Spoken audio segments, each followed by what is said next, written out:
mwese mukurikiye ikiganiro ubutumwa bukiza amahoro y'Imana abane namwe. Muri kumwe na Pastor Desire nk'uko mumenyereye muri uyu mwanya. Reka dusenge. Mana, ndagushimiye ko duhaye umugisha wo kumva ijambo ryawe. Reka ubane natwe duhishurire ubushake bwawe mu izina rya Yesu Kristo. Amen. Nagira ngo nongere mbahe ikaze muri uyu mwanya wo kumva ijambo ry'Imana. Tugiye kuganira ku ntego igira iti ese kwatura ibyaha ni ngombwa?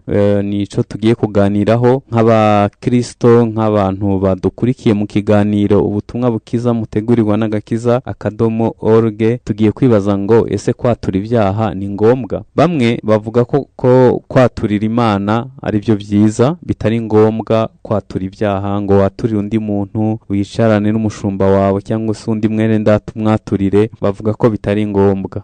Abandi bantu bavuga ko nta muntu n'umwe wo kwizegwa wabona wakwaturira ibyaha. Abandi nabo bemera ko biri ngombwa ko iyo utatuye utababarirwa. Hanyuma iyo wumvishe ibitekerezo byinshi abantu bafite, usanga bamwe ntibazi ico Bibiliya ivuga ku kwatura. Abandi bafite ibikomere kuko hari abo baturiye bakabisanga hanze. Hanyuma abandi nabo bahisha ibyaha byabo kuko batinya ko ibyaha byabo byamenyekana mu bandi bantu, agahitamo kutatura, agatekereza ko ari byo yenda byamuha amahoro. Tugiye kureba ico Bibiliya ivuga ku kwatura, turebe imirongo ya Bibiliya yabivuga kwatura. Ubundi Bibiliya iyo usomye ahantu harenze hamwe muri Bibiliya hahamya ijambo, ushaka warihindura imyizerere kuko riba ari ukuri kwa Bibiliya. Duhere muri Yakobo ibice 5 umurongo wa 16. Haravuga ngo mwaturirane ibyaha byanyu kandi musabirane kugira ngo mukizwe. Gusenga k'umukiranutsi kugira umumaro mwinshi yasenganye umwete. Iki ni icyanditswe kimwe kitubwira kukwatura. Hanyuma iyo usomye mu Baroma ibice 10 umurongo w'9 haravuga ngo niwatuza akanwa kawe yuko Yesu ari umwami, ukizera mu mutima wawe yuko Imana yamuzuye, uzakizwa. Kuko umutima ari wo umuntu yizeza akabagwaho gukiranuka, kandi akanwa akaba ariko yatuza agakizwa. Ibyakozwe n'intumwa ibice 19 umurongo wa 18 haravuga ngo nuko benshi mu bizeye baraza batura ibyaha byabo, bavuga n'ibyo bakoze. Mu by'ukuri imirongo ivuga ku kwatura muri Bibiliya ni myinshi cyane, ntabwo twayisoma yose kuko Bibiliya kuva mu itangiriro kugera mu byahishuwe ahenshi hagaruka ku kwatura. None ni gute ikintu cemerwa na Bibiliya abantu bavuga ko bitari ngombwa? Byumvikane ko hari abafite indi myumvire ku kwatura bitewe na za mpamvu zose navuze haruguru. Bamwe bavuga ko kwatura bitari ngombwa kubera ibikomere, abandi bagamije guhisha ibyaha byabo. Ariko hano nagira ngo mbibutse ko umutima utajya ruswa. Iyo ufite icyaha mu umutima ntugira amahoro cyane. Iyo hagize nk'umuntu ukivugaho kirushaho kukuremera, uba wifuza ko nta wundi muntu yabimenya. No mu rusengero gusa cyangwa undi muntu ugize icyo avuga ku byaha byawe uba wumva ari ikibazo. Rero ni isezerano rya kera naryo rivuga ku kwatura.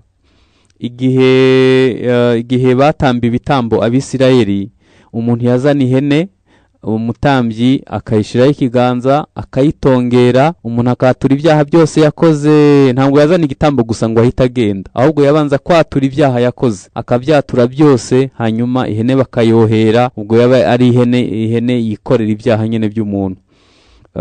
Igihe Abisirayeli bava mu bunyage, Bibiliya iravuga ngo bamaze iminsi 3 yose batura ibyaha bakoze. Bafata umwanya wo kwatura, batura ibyo basekuru bakoze, batura ibyo bakoze ubwabo, batura ko bakiraniwe.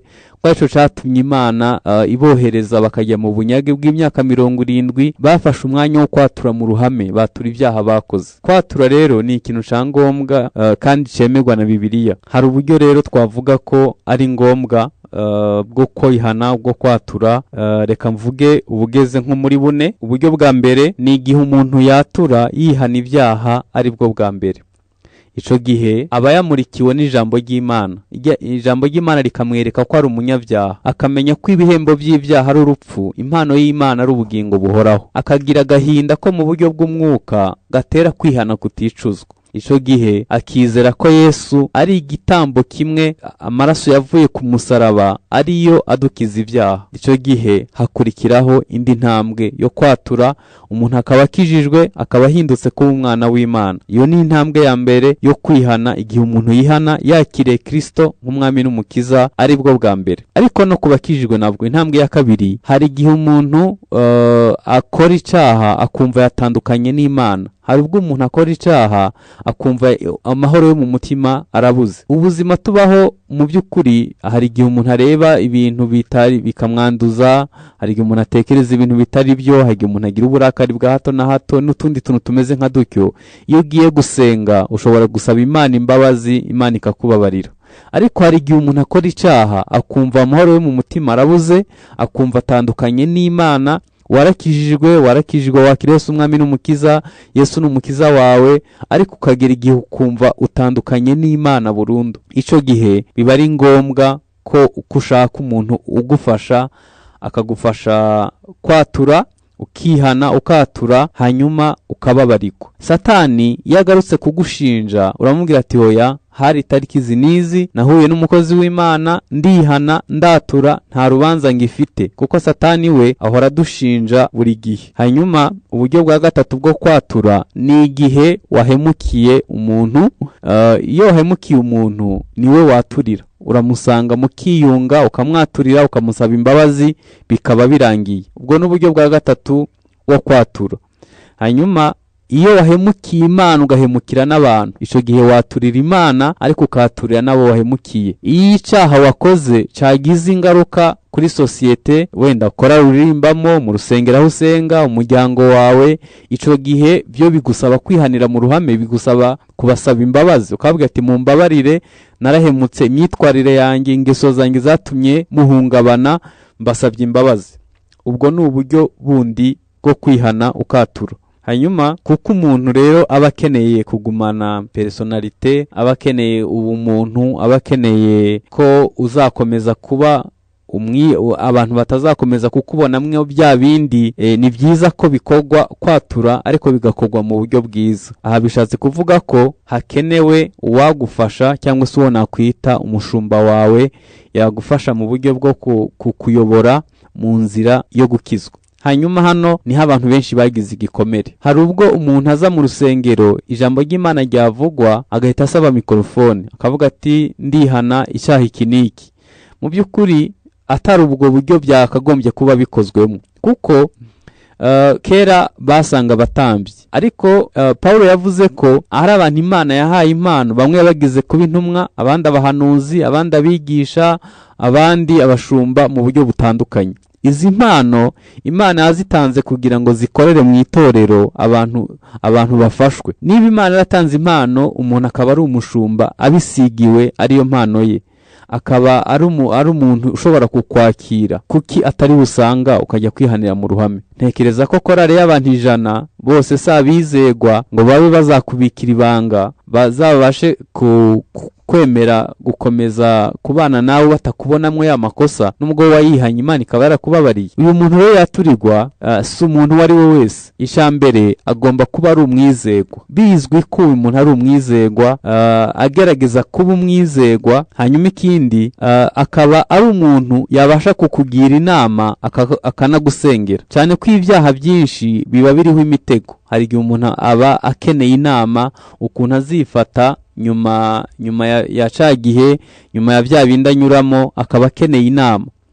Hanyuma ica gatatu, agomba kuba ari umuntu ufite umutima nk'uwa Yesu, umuntu ufite umutima wagutse, umuntu atazakomeza kugucira urubanza, umuntu yakwakira, umuntu yababarana nawe, umuntu ufite umutima nk'uwa Yesu. Hari igihe umuntu umusanga unaniwe, urushe, wumva ukeneye ubufasha, uwo muntu akananirwa kukwakira cyangwa kwemera kw'ibyo byakubayeho, ahubwo akagucira urubanza, ukahava unaniwe urushe kuruta uko wagiyeyo. Navuze ko icyambere agomba kuba ari umwizegwa, akaba ari umuntu yakugira inama, akanagusengera ababajwe n'ubugingo bwawe, kandi agomba kuba ari umuntu ufite umutima nk'uwa Yesu, yabasha kukubabarira nk'uko Yesu yakubabarira, akumva yakwakira atagucira urubanza. Icya kane, agomba kuba ari umuntu ugira ibanga. Ikimwe mu bikomeretsa abantu ni ukwatura ibintu bakazabisanga mu muhanda, bakazabyumvana abandi bantu kuko baturiye abantu batagira ibanga. Hanyuma icya gatanu, agomba kuba ari umuntu afite umwanya wo kugukurikirana. Yakubaza ati kuri bya bindi uriho uratera intambwe imeze ese urumva ugenda ubohoka burundu? Kuko hari ibintu umuntu akora gukira bikazafata urugendo. Nubwo wababariwe, nubwo uri umwana w'Imana, ariko bikazafata urugendo gukira, bikazafata urugendo mu buryo bwo kubohoka, cyane ko udahita ubona imbaraga ako kanya zo gutsinda no kubaho ubuzima nkaho nta cyabaye. Yenda ntanga urugero, umukobwa yaguye mu cyaha, hanyuma yenda asama inda idateganyijwe. Mu by'ukuri kugira ngo yiyakire, sosiyete uko imufata n'ibindi bizamufata urugendo. Cyangwa undi umuntu yakoze icyaha gituma aseba, bisaba kumukurikirana kugira ngo yiyakire, kuko Satani akomeza kuza kumucira urubanza. Ukeneye umuntu yagukurikirana. Hanyuma ikindi cya gatandatu, ni umuntu yakubonera umwanya. Mu by'ukuri hari igihe umuntu abura umuntu yamutega amatwi ngo amwumve, amufitiye umwanya. Mu bintu bigorana ni ukujya kureba umukozi w'Imana ugasanga ntabwo ufitiye umwanya. Biba ari ibintu bikomeye. Akavuga ati gira vuba vuba, ndihuta. Uhita wumva ubu uzahutangira naho uri burangirize. Hanyuma icya karindwi, agomba kuba ari umuntu azi ijambo ry'Imana, apana kurimenya mu mutwe, atagize muri teolojiya gusa, ahubwo ahuza ijambo ry'Imana n'ubuzima abaho bwa buri munsi, akaba azi ijambo ry'Imana, kuko intambara turimo ni iy'umwuka. Niba uwo muntu atazi ijambo ry'Imana, ntazabona icyo agufashisha. Yakugira inama muri logike gusa, ariko atakubwica ijambo ry'Imana rivuga kuri iyo myitwarire yawe. Icya munani, agomba kuba ari umuntu yuzuye umwuka wera. Agomba kuba azi icyo umwuka wera avuga, agomba kuba ayoborwa n'umwuka wera, agomba kuba yaruzuye umwuka wera. Hanyuma icya cyenda, agomba kuba ari umuntu yera imbuto, kuko umuntu ukonfiya amarangamutima yawe, imibereho yawe, ukamubwira ibintu biri ku ndiba y'umutima, yakagombye kuba ari umuntu ugira imbuto, yera imbuto, bikaba bizwi ko ari umuntu yera imbuto z'umwuka. Uyu ni wo muntu wakagombye kwaturira. Hanyuma icya nyuma, agomba kuba ari umuntu ugira gahunda mu kubaho kwe. Uzi kujya gushaka umuntu kugira ngo agufashe mu buryo bw'ubugingo, akaguha randevu y'amezi 6. Uzi kujya gushaka umuntu kugira ngo agufashe ubohoke, bakakubwira ngo uzamubona nyuma y'amezi 3. Ese icyo cyawe waba ukikigendana, waba utaratura, ese waba ubayeho gute hagati aho? Ntekereza ko ukwiye gushaka umuntu ugira gahunda mu kubaho kwe, adahuzagurika. Hari n'abandi nabo, iyo ugiye kumushaka uri umukire ntumubura, ariko umukene yamushaka ntazamubone mu by'ukuri. Bene uwo muntu ntabwo yaba ari umuntu mwiza yagufasha gukira ko mu mutima. Hano ndiho ndavuga ko uyu muntu niwe yagufasha mu kwata. Uyu muntu rero ashobora kuba ari umushumba wawe, ariko ashobora kuba ari n'undi mwene data wundi, mu by'ukuri yagufasha kubohoka. Kuko uramutse umushumba wazaguha randevu y'amezi 6, ntabwo wagendana icyo cyaha igico gihe cyose. Niba hari mwene data wundi w'umwizerwa yujuje ibingibi navuze, nta mpamvu yo kutamwaturira ngo agufashe mu nzira ijya mu ijuru. None twasanze ko Bibiliya ivyemera kwatura, ikaba itwemerera ko abantu bakwiye kubaho batura ibyaha, bakatura intege nke bagira. Bitegwa n'iki kuba abantu batabikora? Impamvu abantu batatura cyangwa se bakabihunga, niyo uvuze kwatura akavuga ko ntawo kwizegwa, nta muntu n'umwe. Ubundi birababaje kuba abantu bafata abantu bose bakabashira mu gatebo kamwe, bihita byumvikana ko ari imvugo irimo ibikomere. Nashaka kuvuga ibindi bintu 10 bituma abantu babaho ubwo buzima bakabaho batatura. Icya mbere ni ibikomere, kuko baturiye abantu barabivuga. Abantu babaho mu buzima burimo ibikomere, noneho agafata wana wambaye indorerwamo z'umukara, ibintu byose bihita bihinduka umukara. Iyo wambaye indorerwamo z'umutuku, ibintu byose bihita bihinduka umutuku. Biragoye ko abantu benshi barebera abandi mu isura y'ibikomere, bakavuga ati buriya abapasiteri bose ntawo kwizegwa hari, iyo umuntu abesha yakwemeza ko abantu bose ariko bameze, iyo umuntu asambana yakwemeza ko abantu bose ari abasambanyi, iyo umuntu yangana yakwemeza ko abantu bose buriya bangana. Ariko nagira ngo nkubwire ni wowe wenyene, abandi abantu bo kwizerwa barahari. Eliya byigeze kumubaho, arangije abwira Imana ngo nta wundi muntu n'umwe usigaye, ni njye usigaye. Imana yamubwira ati rekeraho, ngewe mfite 7,000 wowe utazi, ntabwo uzi aho biri ariko ngewe ndabizi. 7,000 birahari bitigeze bipfukamira bari. Imana ifite ibihumbi byinshi byubaha Imana, babasha gukora imirimo myiza yo gukiranuka, bagakora imirimo myiza mu bwizerwa, bagakora imirimo myiza badaciye ukubiri n'iki jambo ry'Imana ribivugaho.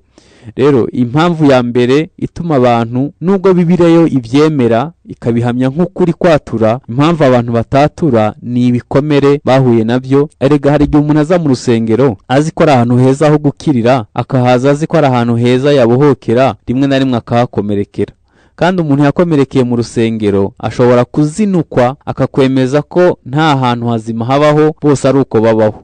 Ibi impamvu ya mbere itera abantu kutabikora, kandi Bibiliya bivuga ni ibikomere bahuye nabyo muri iyi nzira yo kwihana, muri iyi nzira yo kwatura. Nagira ngo nkubwire ko birashoboka ko watura, kandi kuba warakomeretse ntibizatuma ugendana ibyaha ngo we kwatura kuko wakomeretse. Nico Bibiliya irabyemera. Kutabikora byatuma utagira amahoro mu buzima bwawe bw'ubukristo. Icya kabiri gituma abantu batatura ibyaha byabo, batatura ibyaha bakora, biterwa no guhisha icyaha kuva kuri Adamu. Adamu akoze icyaha, yarahunze yiremera ibicocero, aragenda arihisha.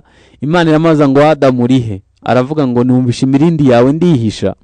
Imana yamaze ati ariko wabwiwe n'iki wihishe kuki? Aravuga ngo nuko nabonye ko nambaye ubusa. Imana yamubwira ati aho ntiwariye ku giti nakubujije. Yarantangaje Adamu. Ahita aravuga ngo ntabwo ari nge, ni umugore wampaye. Ni nkaho Adamu afashe Imana ko ari umufatanyabikorwa n'umugore mu cyaha. Icyaha yakoze akigarura ku Mana nanone. Hanyuma umugore aravuga ngo ntabwo ari nge, ni inzoka yanshutse. Inzoka nayo buriya ntiyabuze ibindi sobanura. Kuva icyo gihe kugeza uyu munsi nta muntu yemera icyaha, nubwo bamufatira mu cyaha arimo kugikora ako kanya. Nta muntu apfa kwemera icyaha, kuko ni kamere ya Adamu, ni kamere mbi, ni kamere abantu twese tugendana. Mu by'ukuri icya kabiri gitera abantu kutatura ibyaha ni ugushaka kubihisha. Nuko icyaha kiraremera, icyaha gitera isoni, icyaha gitera ipfunwe, icyaha ni umuzigo, icyaha kiravuna, icyaha gitesha agaciro, icyaha kirakomeretsa, bigatuma umuntu ahitamwo kugihisha aho kucatura. Abandi nabo bagerageje kwatura. Ubwo n'ikindi cya gatatu, abantu bagerageje kwatura bageze ubwo banze kubikora, kuko guhora yatura ikintu kimwe atagitsinda mu by'ukuri bimutera isoni, agahitamo kubirekeraho, kuko byatuye inshuro nyinshi. Yatuye irari ry'ubusambanyi, yatuye kwangana, yatuye kutababarira, yabyaturiye umuntu, yabyaturiye mu ruhame, yaragerageje, ariko iyo ngeso ikazamunanira gutsinda. Ibyo bikazatuma afata umwanzuro ko bitari ngombwa kwatura. Iyi nayo ni indi mbogamizi. Nubwo Bibiliya ibyemera ko ari ngombwa kubikora, ariko hari abantu babaho muri ubu buzima kavuga ati ngiye nabyaturiye abantu benshi, nasenze inshuro nyinshi, imyaka ibaye 3, 5, ibaye 8, ibaye 10, ibi bintu ntibikiri ngombwa, nta mpamvu yo kwatura. Hanyuma icya kane, hari abandi bafite imitima yabaye akahebwe, bikagera igihe akibabarira, akibohora, akumva byararangiye, kugeza ubwo akora ibyaha akabinywa nk'amazi. Yigeze gukizwa, yigeze kujya mu nzira y'Imana, arabizi uko bikogwa, ariko umutima we ukamera nk'akahebwe.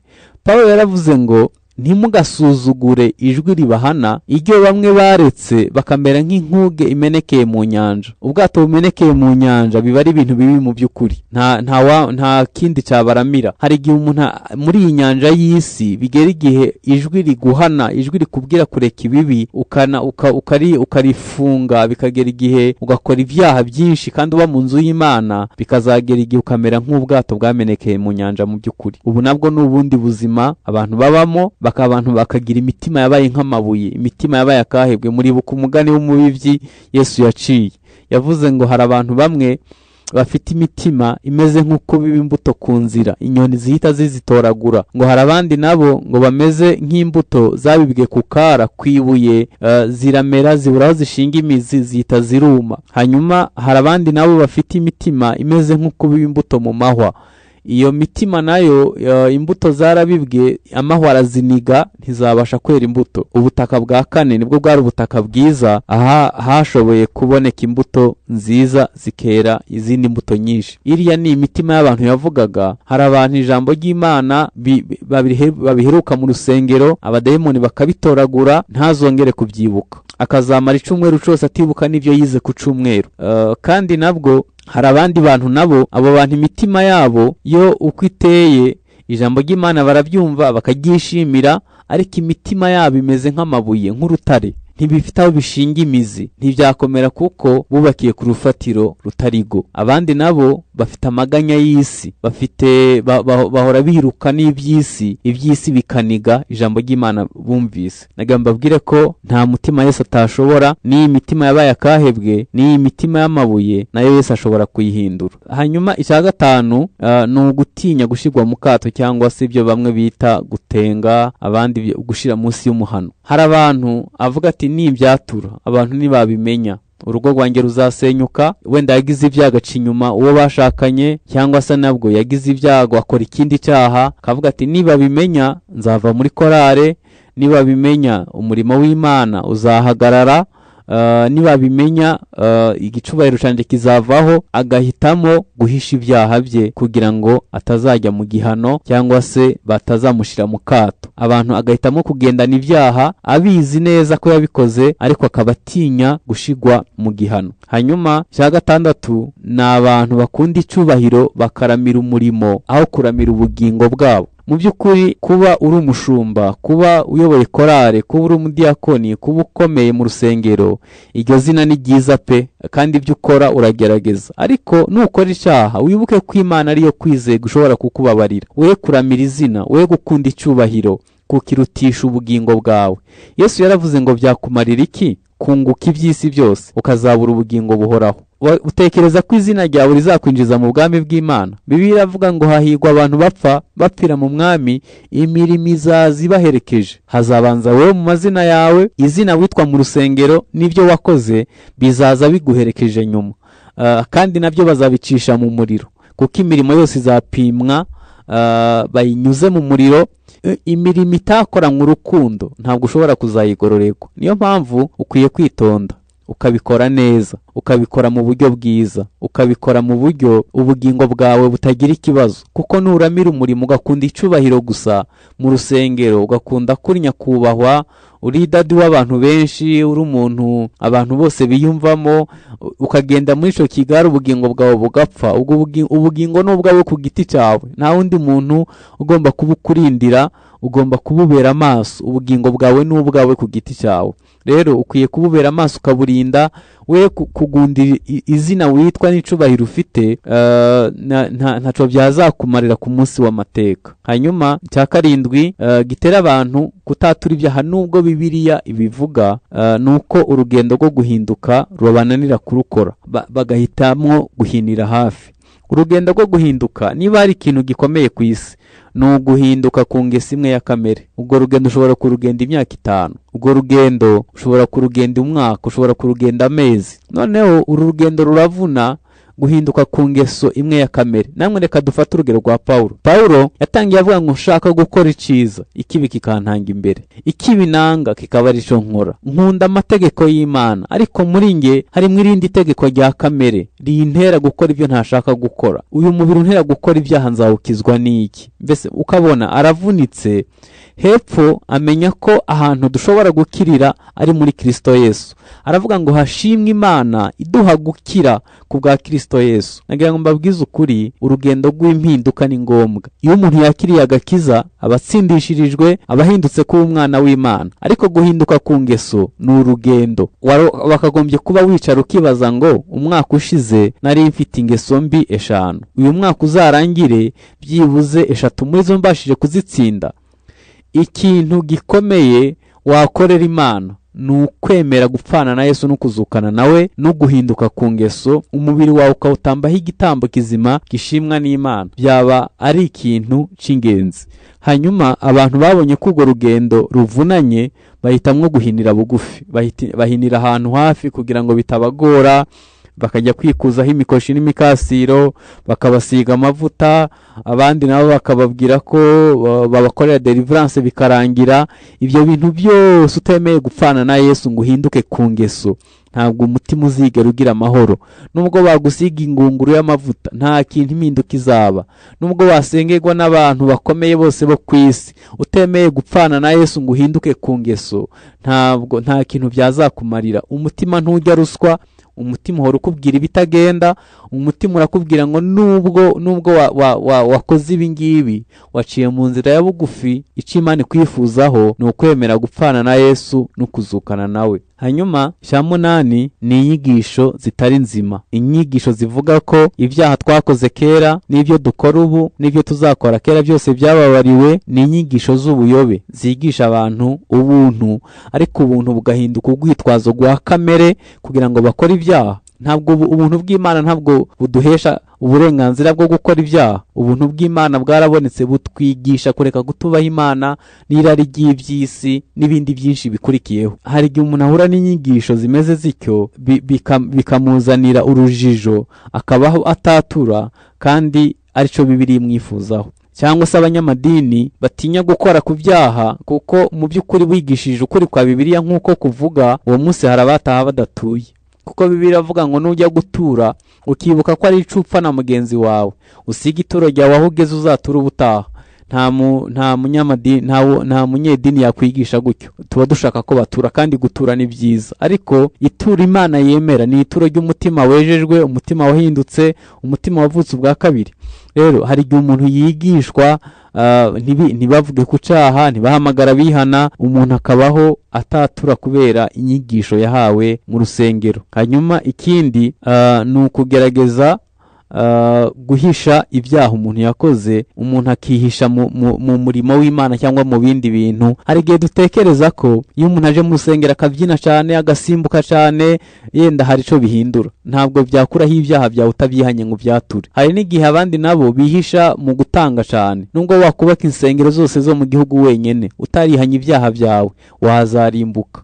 Hari igihe undi muntu avuga yihisha mu gukora imirimo myiza, akaba azi ibyo byose bihita bihinduka ibicocero. Niko Adamu yabigenje, aho kugira ngo bihane icyaha bakoze ngo bahise biremera ibicocero. Ubwiza bw'Imana bwabavuyeho, none ibicocero, amababi y'ibiti ari busimbura ubwiza bw'Imana. Kera ugikizwa wigeze kubana n'Imana, ubwiza bw'Imana bwari ku buzima bwawe, wari uzi kubana n'Imana icyo bivuze, wagendanye n'Imana. None ubu ukora ibintu bijya nko gusa, ukagerageza kwihesha amahoro muri ubwo buryo, ariko nta mahoro y'umunyabyaha, niko Uwiteka avuga. Hanyuma icyanyuma y'icyo cy'icumi gitera abantu kutatura ni ukutamenyesha ijambo ry'Imana rivuga ku kwatura ibyaha, ni ukutamenyesha ijambo ry'Imana rivuga ku guhinduka no kubana n'Imana. Mu gusoza inyigisho yacu, mwebwe mudukurikiye mu kiganiro ubutumwa bukiza, nagamba mbabwire ko ibyaha bigira ingaruka. Yenda tuzazireba ikindi gihe.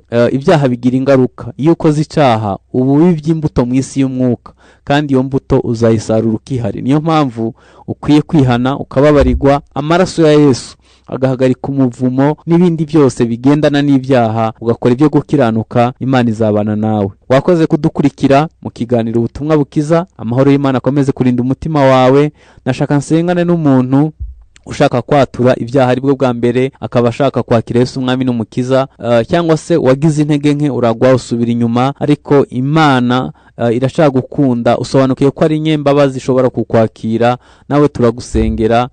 Ushobora kubimwo kugwana intambara zifuza ko wasubira mu byaha, nawe tugiye kugufasha gusenga. N'undi ari mu bibazo bitandukanye, nawe akaba yizeye ko Imana ifite icyo yakora ku buzima bwe.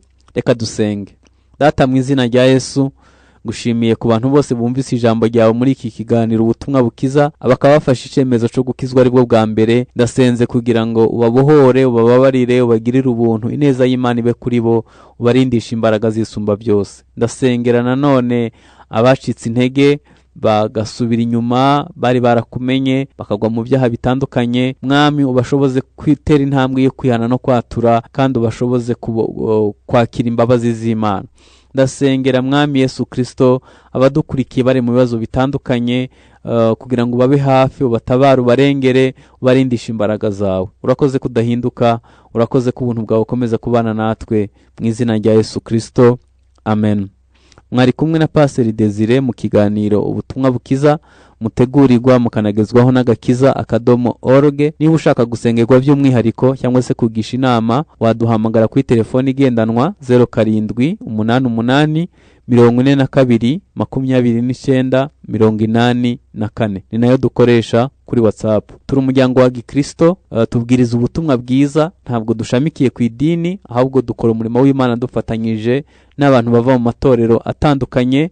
Dutegura amahugurwa, dukora ibiterane bitandukanye by'ivugabutumwa, hanyuma tugakora isanamitima ku bantu bafite ibikomere biva ahantu hatandukanye. Nanone dukorera mu Gatenga hafi na ADPR. Ushobora kubana natwe mu buryo bumwe cyangwa se mu bundi. Imana iguhe umugisha uyu murimo, Imana ikomeze iwushigikire mu mitima yanyu, amen.